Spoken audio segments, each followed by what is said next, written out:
What's good, Mozilla? So I've decided to change out the stock turn signals for LED strips.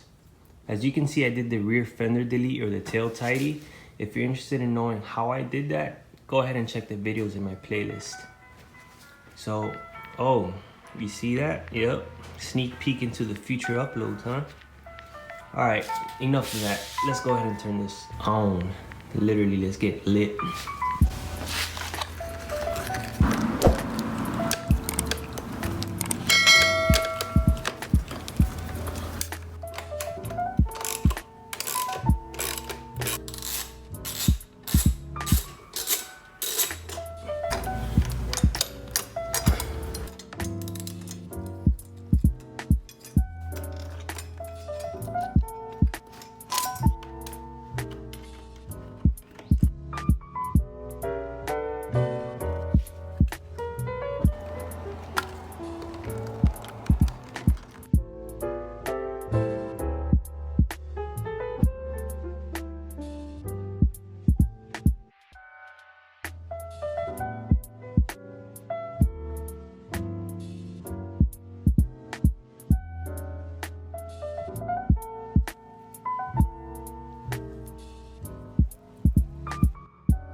So since I deleted the tag light, as you can see, I mounted the tag light onto this little portion here.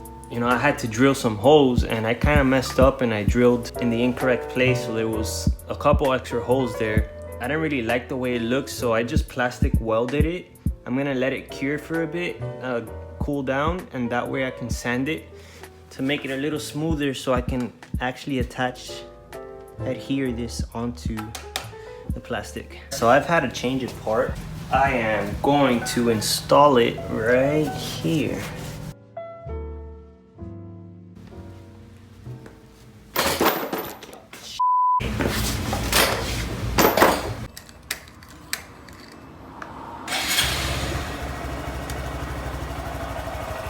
This is the final product.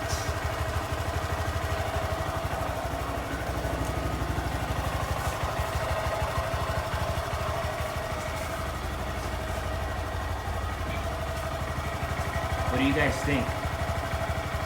I think it's better than having those big bulgy turn signals sticking out.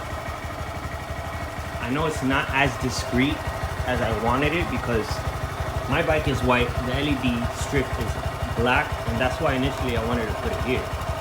But I would have to cut down about 3 LEDs for it to fit in half to the right and the other half to the left. But I think it's fine. I don't think it looks bad. You guys let me know, leave a comment down below what do you guys think about it. I still have to sand down the plastic weld that I did here so it can be pretty much smooth. If you're interested in getting these LEDs, I'll leave the link in the description down below. If you like the video, smash that like button, subscribe if you have yet to subscribe, hit that bell notification, and stay tuned for the next episode because I'm about to do something that's gonna change everything on the bike. So stay tuned. Peace.